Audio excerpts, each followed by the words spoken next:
The mystery of what hit the Pentagon could have been easily solved if the FBI had released the videos from dozens of surveillance cameras that are placed all around the impact zone. Yeah, there were a lot of cameras around the Pentagon. If you look at the Pentagon, you can see that there's cameras on each corner. There's cameras at some of the businesses around the Pentagon. And we know in those cases, the tapes were confiscated immediately by the FBI within hours of the event. When a Freedom of Information Act requesting all the videos covering the impact zone was filed, the FBI agent in charge of the tapes responded, "The FBI possessed 85 videotapes that might be potentially responsive to plaintiff's FOIA request. But," concluded the agent, "I determined that only one videotape showed the impact of Flight 77 into the Pentagon on September 11, 2001. This is the tape we have all seen many, many times." The FBI could have released all the videos anyway, just to allow the public to see by themselves what was actually shown in each of them. But for some reason, they preferred to keep them under wraps. Not only has this question never been answered, but an in-depth analysis of the only footage of the impact ever released contains a dramatic surprise. Initially, the DoD released these 5 frames taken from a Pentagon parking security camera. Later on, in 2006, the DoD released the entire sequence from which the 5 frames had been extracted. The time-lapse sequence runs at approximately 1 frame per second, and it shows the moments leading up to the impact, the large explosion, and a billowing fire that ensued. Unfortunately, the video does not show the airplane in transit. All we can see in the frame preceding the explosion is what appears to be the tail of an airplane followed by a trail of white smoke. But the body of the plane remains covered by this concrete column standing in the foreground. The Department of Defense also released a second video, taken by a different camera from the same parking lot. The second camera was actually located in the very column that obscured the view of the plane in the first video. This aerial shot of the Pentagon shows the actual location of the 2 cameras. The second camera faces in the same direction as the first, and it offers a clear, unobstructed view of the same field of action. By using the moment of the explosion, we can synchronize the 2 cameras with absolute frame-by-frame accuracy.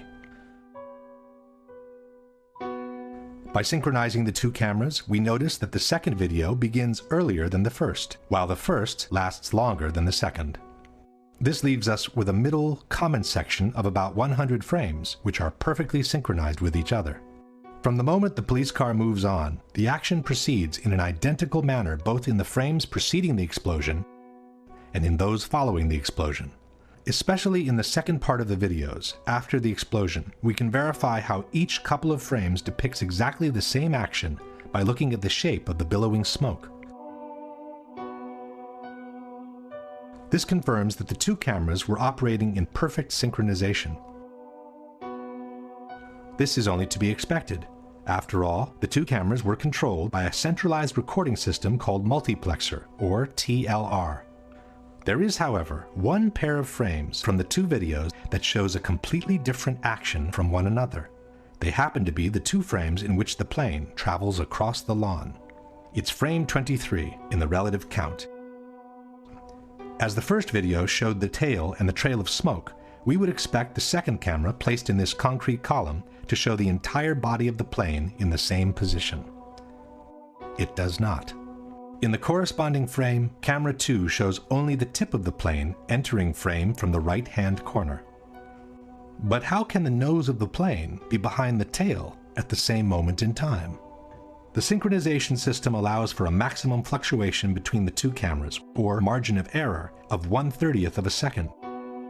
Given that the plane is traveling at 750 feet per second, the maximum possible fluctuation between the 2 cameras would translate into a difference of a mere 25 feet in the position of the plane.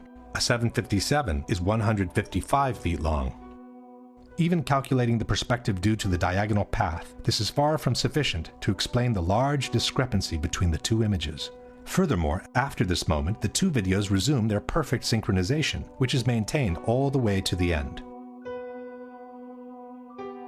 Why these 2 crucial frames, and only these 2, are so different from one another has puzzled researchers and digital experts alike. The same digital expert who had prepared the universal image from the Pentagon has also conducted an in-depth technical analysis of the 2 videos released by the Department of Defense.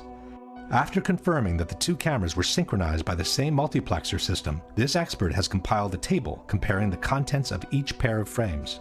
As one can see, frame 23 is the only one showing a strong inconsistency between the two images.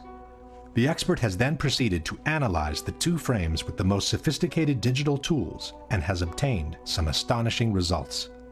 A series of Boolean subtractions reveals that a small part of the image is actually present in both frames. What is said to be the nose of the airplane in camera 2 is also present as part of the smoke trail in camera 1.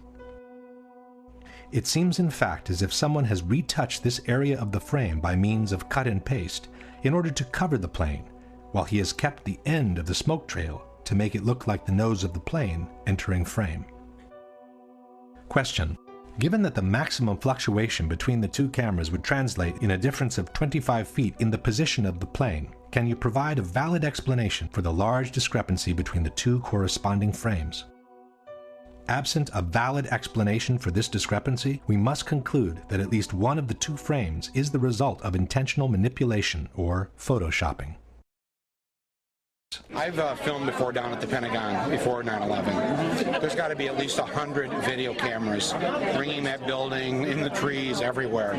They've got that plane coming in with 100 angles. I want to see the video. I want to see 100 videos that exist of this. Why don't they want us to see that plane coming into the building?